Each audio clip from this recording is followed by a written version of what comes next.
Olá, irmãos, bom dia, amigos. Nós estamos dando continuidade aos nossos estudos.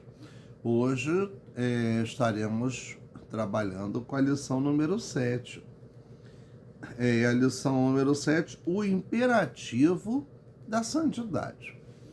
É bom lembrar de que essa lição número 7, ela já aconteceu, ela já foi ministrada presencialmente no dia 14 de agosto, o domingo passado. E no domingo próximo, agora, dia 21, teremos a lição 8, que estará sendo postada assim posteriormente, né? Nessa semana ainda. Bem, como eu já tinha explicado no início da lição número 6, nós atrasamos, eu estou postando com atraso a lição número 7, como também a lição 6 só foi produzida, gravada essa aula agora, já depois, né? Nós estaremos orando, pedindo o direcionamento de Deus para essa aula e lembrando que essa lição também é baseada na carta de Pedro.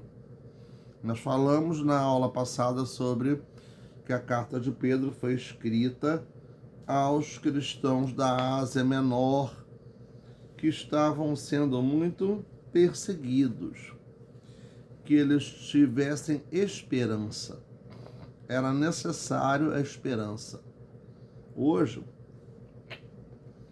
nessa lição, nós estaremos nos referindo à santidade.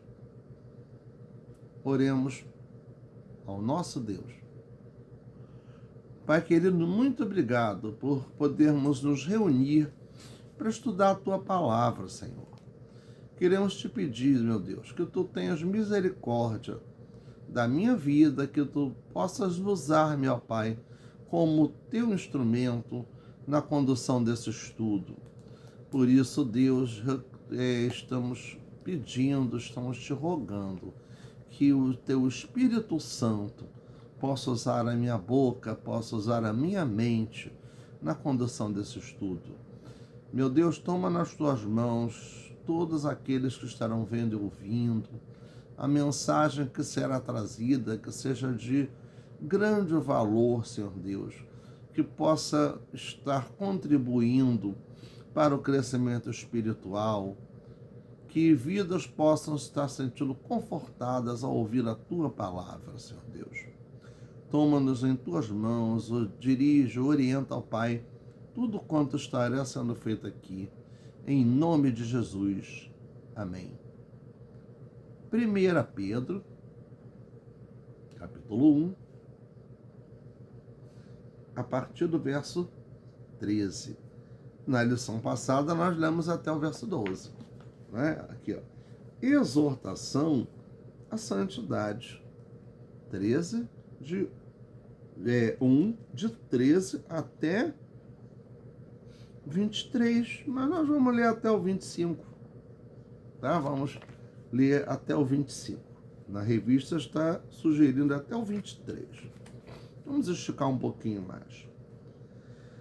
Portanto, cingindo os lombos do vosso entendimento,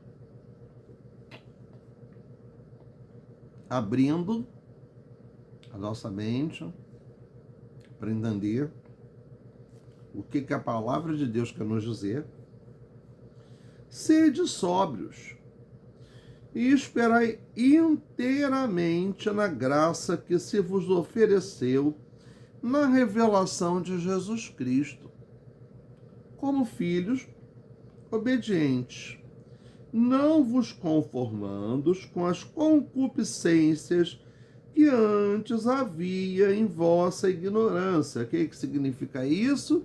Não praticando aqueles pecados que cometíamos antes de conhecer a palavra de Deus. Mas como é santo aquele que vos chamou, como Deus é santo, sede vós também santos em toda a vossa maneira de viver.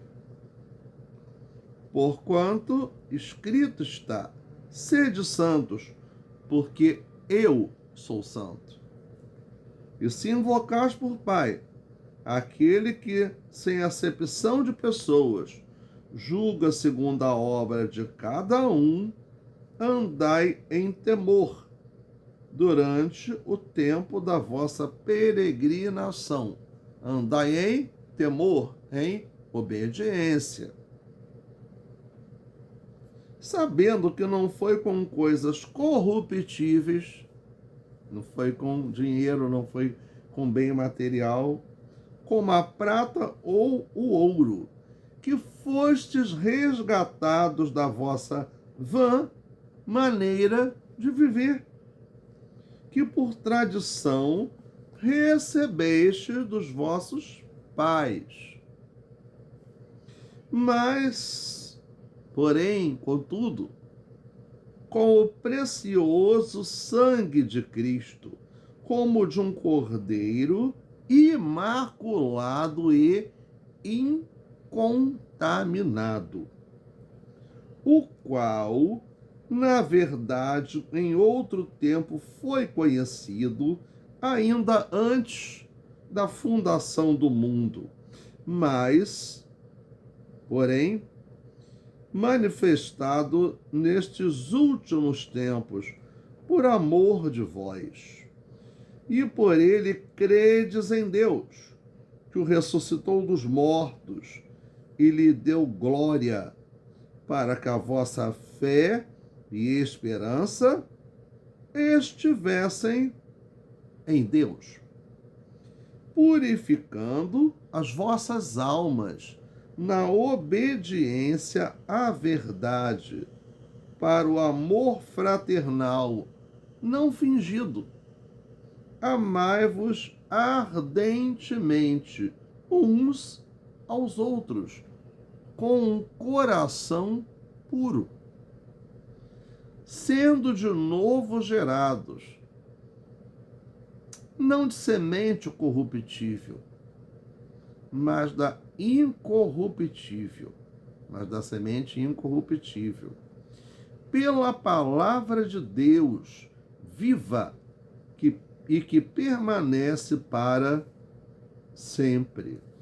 Agora, os 2 versículos que eu incluí nessa leitura, tá? Que prosseguem a ideia, eles estão dentro do contexto da mensagem.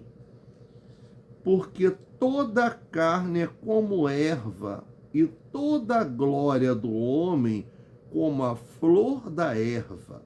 Secou-se a erva e caiu a sua flor. Mas, sinônimo de porém, a palavra do Senhor permanece para sempre, e esta é a palavra que entre vós foi evangelizada. Exortação à santidade. E o que é a santidade? O que é a santidade? É a prática do processo de santificação. Então, santificação, santo, significa separado, guardado do pecado, vivendo segundo a vontade de Deus, vivendo uma nova vida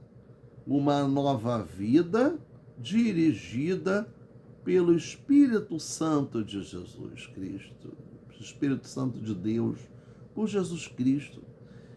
Então isso é santo. Santo. Nos diz um hino muito bonito do cantor cristão assim: Santo, Santo, Santo, Deus onipotente, cedo de manhã cantaremos teu louvor. Santo, santo, santo, Deus Jeová triuno, és um só Deus, excelso Criador. Santo, santo, santo, todos os remidos, juntos com os anjos, proclamam teu louvor. Antes de formar-se o firmamento e a terra, eras e sempre és, e has de ser, Senhor. Santo, santo, santo, nós os pecadores não podemos ver tua glória sem tremor.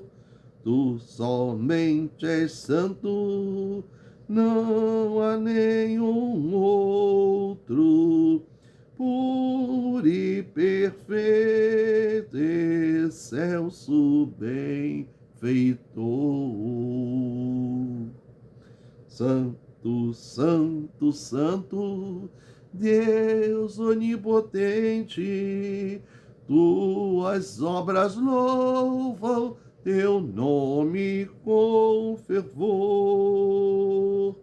Santo, santo, santo, justo e compassivo, és um só Deus, supremo Criador. Linda letra. Santo, santidade. Santidade tem que acompanhar a vida cristã. E como disse e venho dizendo, é um processo. É um processo que acompanha toda a nossa vida, enquanto estivermos nesse mundo. A santidade precisa fazer parte de nós, do nosso dia a dia.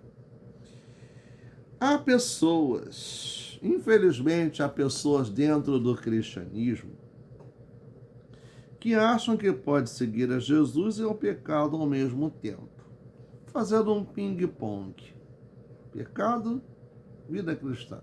Igreja, mundo. Fazendo essa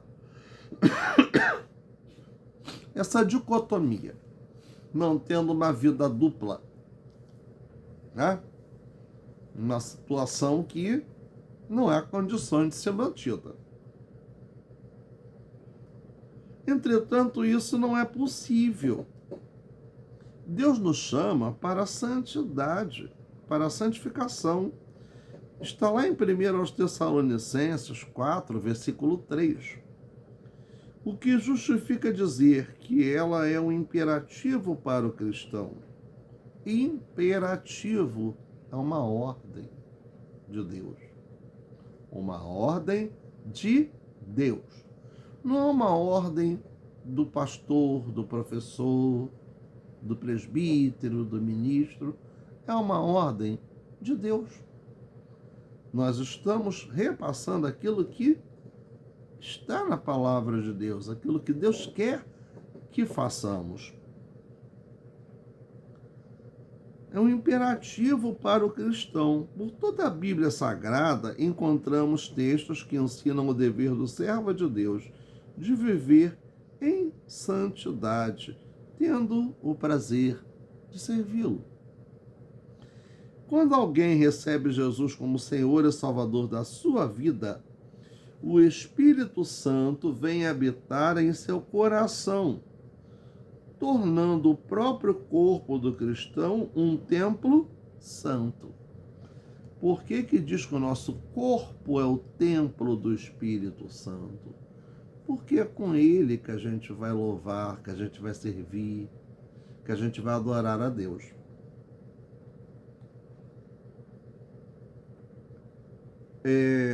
quando alguém recebe, vem habitar no seu coração, né, o corpo do Espírito Santo, está em 1 Coríntios 3,16. Vale dizer que em todas as igrejas há pessoas que dizem servir a Jesus, mas as suas atitudes estão distantes desse viés. Pelo que podemos sustentar que a santidade não pode estar desligada da nova vida cristã. O texto que estudaremos nos mostra exatamente esta verdade imperativa para cada servo de Jesus. Ou seja, a verdade de que temos que ser santos. No item 1 da nossa lição, chamados à santidade. Está nos versículos 13 e 14. Há uma obrigação explícita do cristão em viver uma vida santa. E nada deve seduzi-lo ao estado anterior à sua salvação.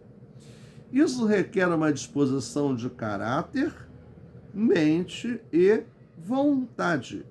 Portanto, estejam com a mente preparada, prontos para a ação. Versículo 13a. O chamado à santidade não é para que o cristão viva escondido dentro das paredes de sua casa ou do templo. Recluso? Não. Mas para estar preparado para agir, dispondo-se a um esforço em obedecer às ordens de Deus.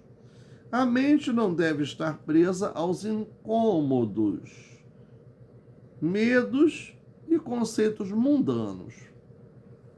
Ao contrário, requer uma interação do intelecto com a disposição moral e espiritual. Essas três ações indicam uma vida disciplinada. Porque nós sabemos que temos que seguir o que Deus preparou para nós, o que Deus quer que façamos.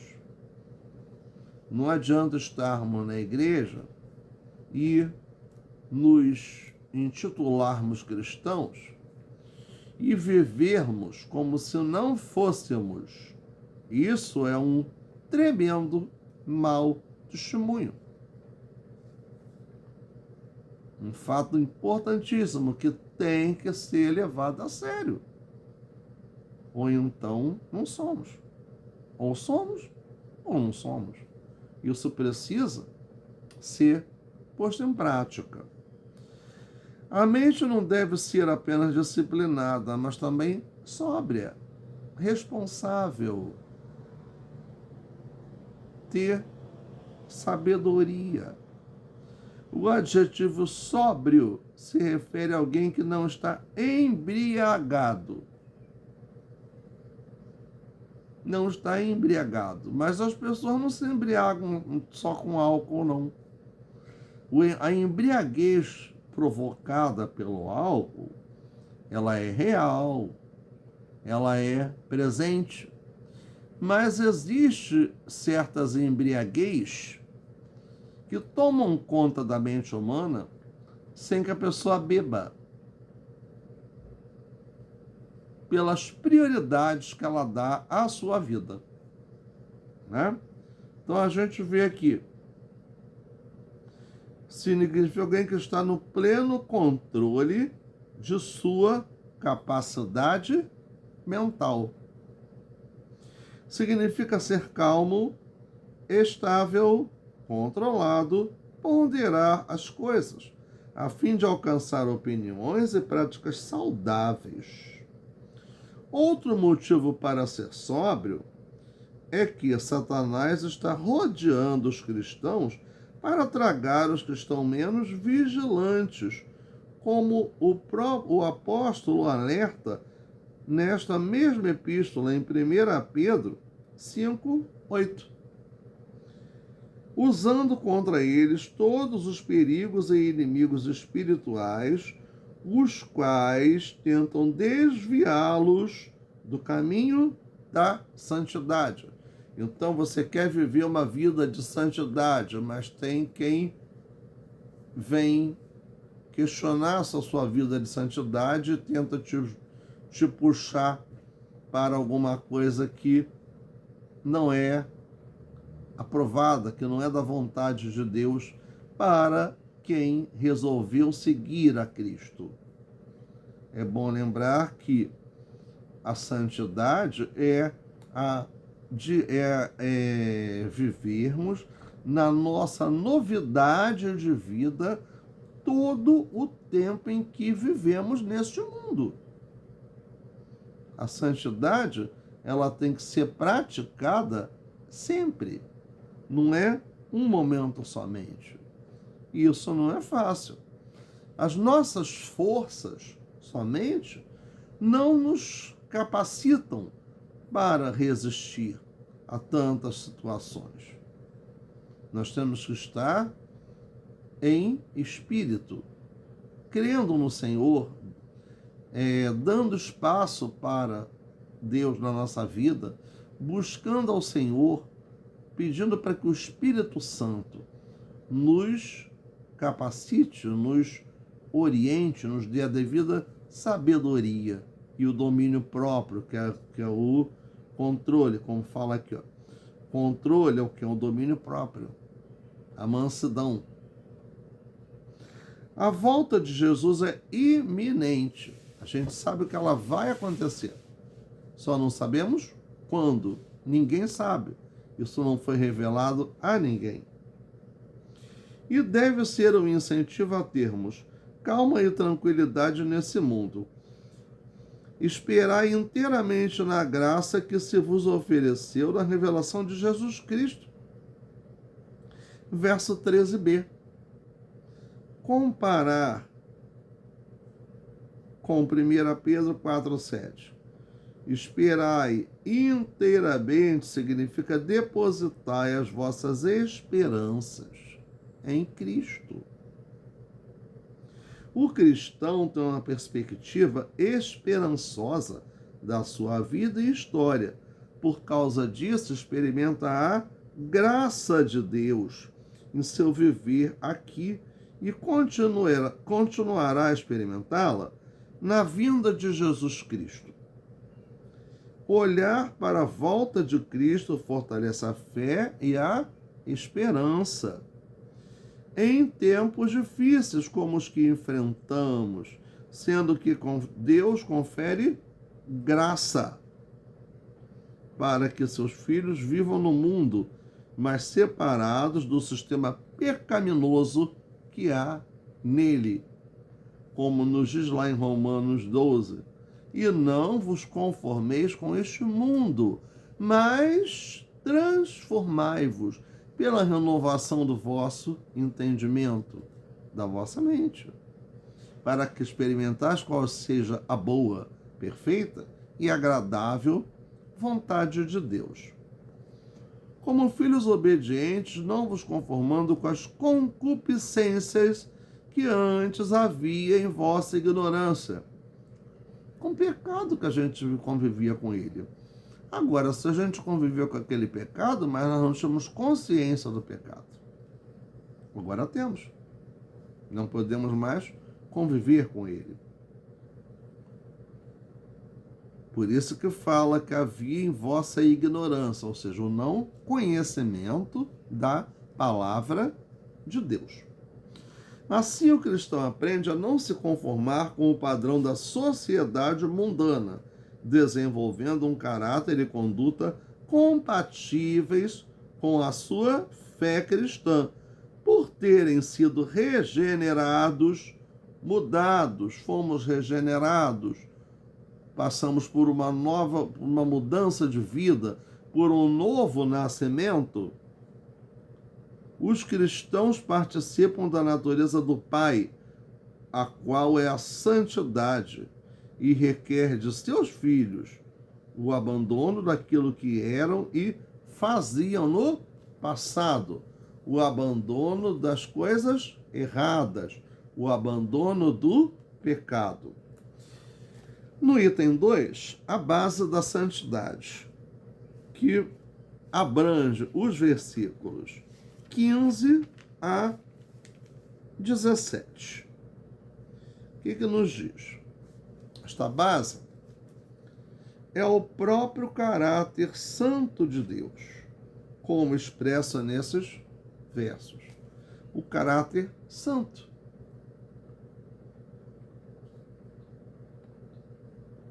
Esse caráter santo que Deus tem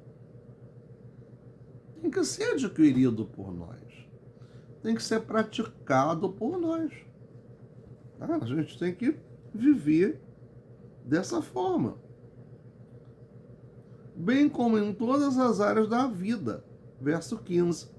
O nosso Deus Santo nos chamou, convidou, convocou. Uma vez salvos, somos chamados para sermos santos como Ele é. O padrão é altíssimo, requerido por meio de termos fortes e fundamentado no caráter do Deus Santo. Sede santos, porque eu sou santo. Isso foi dito por Deus, né? Não é uma palavra que eu esteja inventando. Quem está à altura dessa ordem? O Deus que ordena. É o mesmo que capacita o cristão para cumpri-la. Sem o que seria impossível cumprir esse processo. Tá? Então a gente não vai se guardar do pecado se não tivermos uma fé bem definida, bem firmada em Deus. Entretanto, em que nível de abrangência deve-se dar essa busca pela santidade? O Espírito Santo, através do apóstolo Pedro, responde: em toda a vossa maneira de viver. O que significa isso? Nós temos que ser santos na igreja, fora da igreja, onde quer que estivermos. Em toda a vossa maneira de viver. Toda a vossa conduta, comportamento, modo de vida e até mesmo em relação à forma de lidar com outras pessoas. Santidade se relaciona, portanto, com cada aspecto da vida, a saber, pessoal, público, civil, religioso. Enfim, todos os relacionamentos humanos precisam ser dirigidos pela santidade. Aqui vemos uma comparação da santidade com a ética. A ética está junto com a santidade. Veja bem, nós temos que praticar também a ética, porque já praticamos a santidade. E a ética vai mostrar o nosso bom testemunho com aquelas pessoas com as quais nós convivemos. Então vejamos, porque a conduta ética exige a conduta ética exigida do cristão é forjada de acordo com o caráter de Deus. Santidade não é um status para o cristão. Eu sou santo, eu sou mais santo. E é tão santo que está se achando melhor do que os outros. Isso está errado. Nós somos servos. Nós não temos que nos vangloriar por sermos santos. Nós temos é que mostrar que somos santos. Não é um status, é uma exigência do seu relacionamento com o Deus Santo, o qual o chamou. Temos aqui um argumento lógico. Filhos herdam a natureza dos pais. Está lá em 2 Pedro 1, versículo 4. Nosso Pai é santo. Portanto, como seus filhos, devemos ter uma vida de santidade. Porque nós somos servos do Senhor, nós temos que ser santos. Além de santo, Deus, além de ser santo, ele também é justo. No versículo 17. Desse modo, precisamos levar a sério a questão do pecado e da vida de santidade, andando em temor durante o tempo da nossa peregrinação neste mundo, temendo o julgamento divino. Que julgamento é este? Nossos pecados já foram julgados na cruz. 1 Pedro 22, 24. E nada ou ninguém pode acusar o cristão novamente, que está em Hebreus 10, de 10 até 18. Todavia, quando o cristão voltar, quando Cristo voltar, todos estarão diante do tribunal de Cristo. E o que será o tribunal de Cristo? O chamado juízo final, quando Jesus voltar para julgar a humanidade e vir buscar os seus servos, o povo de Deus. Inclusive os salvos, nós também estaremos no tribunal de Deus. Segundo aos Coríntios 5, 9 e 10. Está também em 1 aos Coríntios 3, de 9 a 15. Então nós estaremos encarando o tribunal de Deus a fim de prestarmos contas das nossas obras e receber a recompensa apropriada por Deus. Isso na volta, na segunda vinda de Jesus. Santidade e o alto preço da salvação. De 17 a 21. Prata e ouro são valiosos e desejados, mas são corruptíveis e desaparecerão. Prata e ouro, porque são metais preciosos. Dinheiro, poder. O texto grego indica pedaços de prata e ouro, ou então pequenas moedas de prata e ouro que eram usadas para resgatar escravos da escravidão.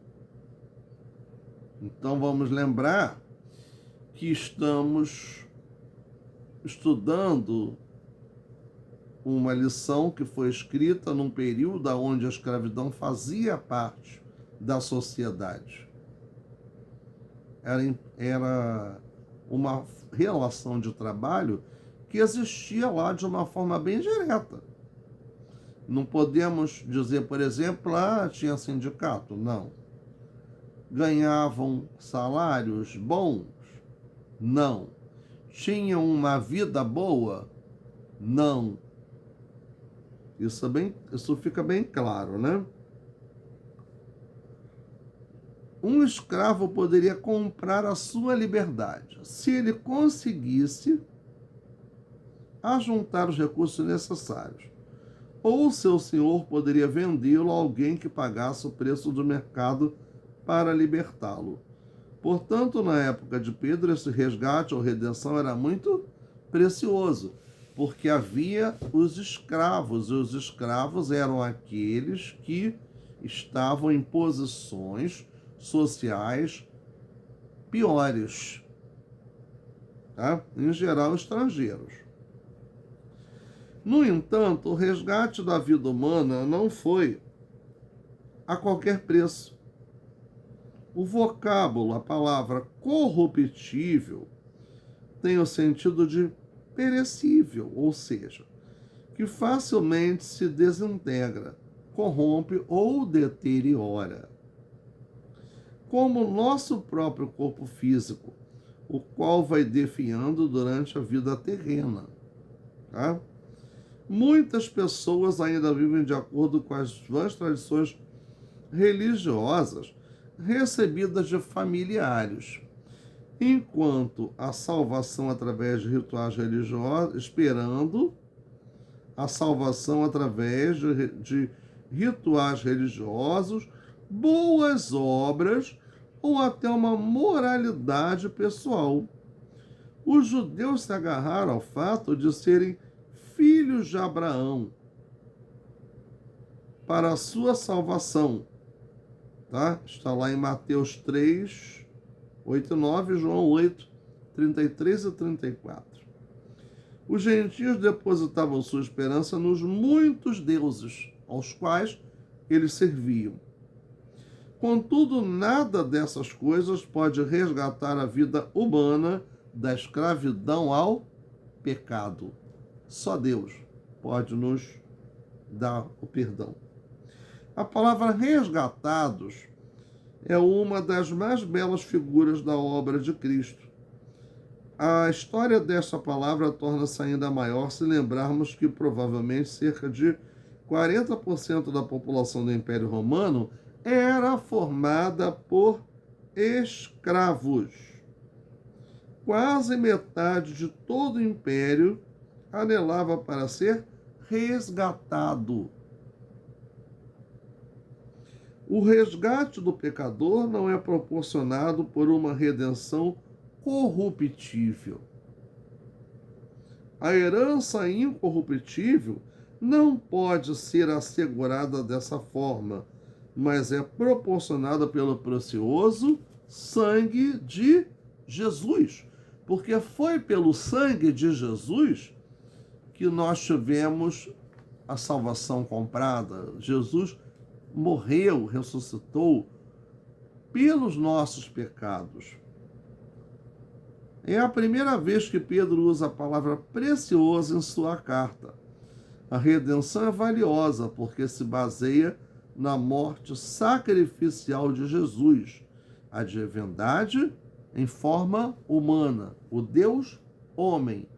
Quando eu sempre gosto de lembrar dos versos daquele hino que diz assim: na redenção firmado estou, meu cativeiro já findou, contente cantarei louvor ao meu glorioso Redentor.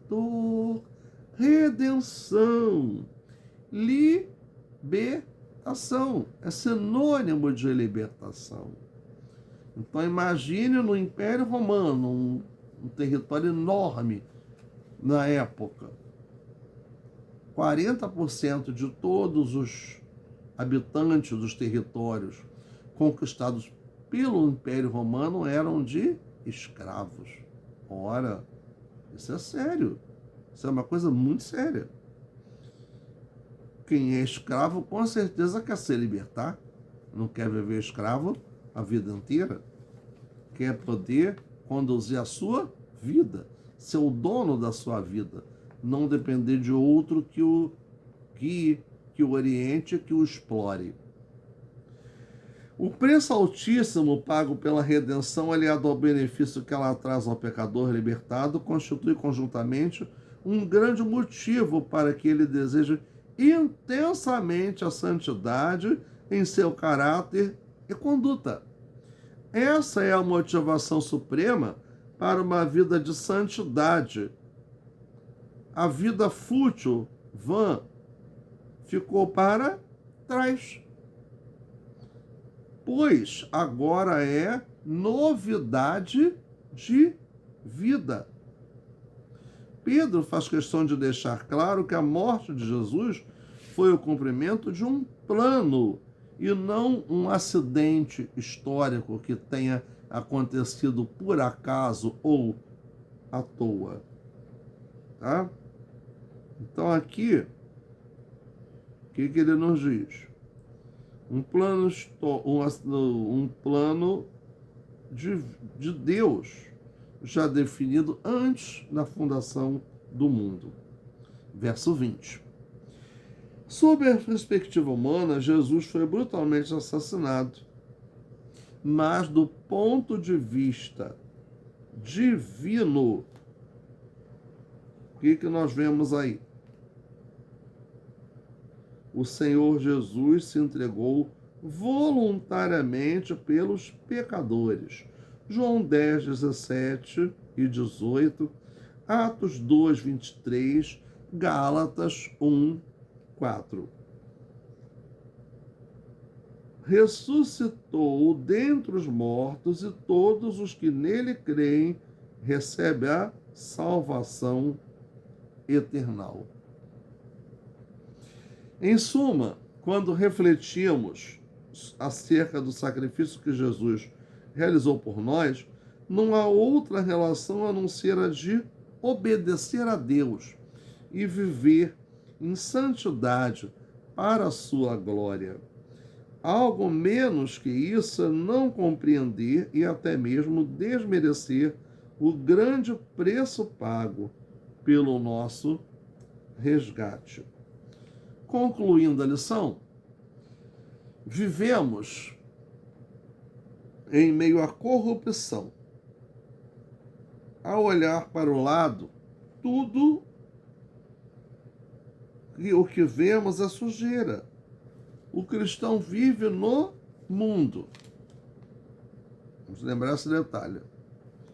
O cristão vive no mundo, mas não pode se contaminar com a sujeira do mundo. Caminha na podridão de um mundo distante de Deus, mas a partir do momento em que ele é transformado por Cristo, pecado algum deve se agarrar a ele. Não é porque estamos no mundo que devamos viver como o mundo vive. O barco é feito para estar na água, mas a água no barco pode fazê-lo afundar. Estamos aqui para fazer a diferença. E essa diferença é exatamente o quê? O imperativo da santidade. A santidade que precisamos viver. Para pensar e agir, reflita no fato de que você é chamado para uma vida santa, uma busca contínua para ter vitória sobre o pecado. Segundo, desenvolva a consciência de que o padrão que Deus requer de você se baseia no próprio caráter santo dele. A santidade é para ser vivida em meio ao pecado, como a garça que não se mancha no lodo. E a graça vai capacitá-lo para isso, notadamente no expressar amor para com as pessoas. Muito obrigado pelo paciência, pelo cuidado, tá? Pelas orações. Os irmãos deverão fazê-lo, e eu peço que orem pelas nossas famílias, pela nossa igreja, pelo nosso país, como eu sempre já tenho vindo pedindo oração já há tanto tempo, né? Pelas condições que o nosso país tem tomando, pela crise econômica que estamos vivendo, que não é uma coisa simples. Estejamos orando para que Deus tenha misericórdia do povo brasileiro, tá? Então vamos ver aí. Para pensar e agir. Reflita no fato de que você é chamado para uma vida santa, uma busca contínua para ter vitória sobre o pecado. Desenvolva a consciência de que o padrão que Deus requer de você se baseia no próprio caráter santo dele. A santidade é para ser vivida em meio ao pecado, como a graça que não se mancha no lodo, como a garça que não se mancha no lodo. E a garça vai capaz e a garça que não se mancha no lodo. E a graça de Deus, tá? Vai capacitá-lo para isso, expressando amor com as pessoas e nos dando a sabedoria para viver na santidade. Sede santos, porque Deus é santo. E se o nosso Pai é santo, nós temos que ter uma natureza santa também. Então, oremos dentro dos nossos propósitos, né? E vamos estar sempre com esses propósitos em mente, não deixando de orarmos. Oremos ao nosso Deus. Pai querido, obrigado pela aula que podemos ministrar aqui. Muito obrigado pela tua graça, pelo teu poder. Meu Deus, tem misericórdia de nós. Meu Deus, abençoa o Brasil. Tem misericórdia do povo brasileiro, Senhor. Esteja, ó Deus, com nossas autoridades. Esteja, ó Deus, dando sabedoria para que possam conduzir, ó Deus, de forma misericordiosa, de forma que se faça a tua vontade.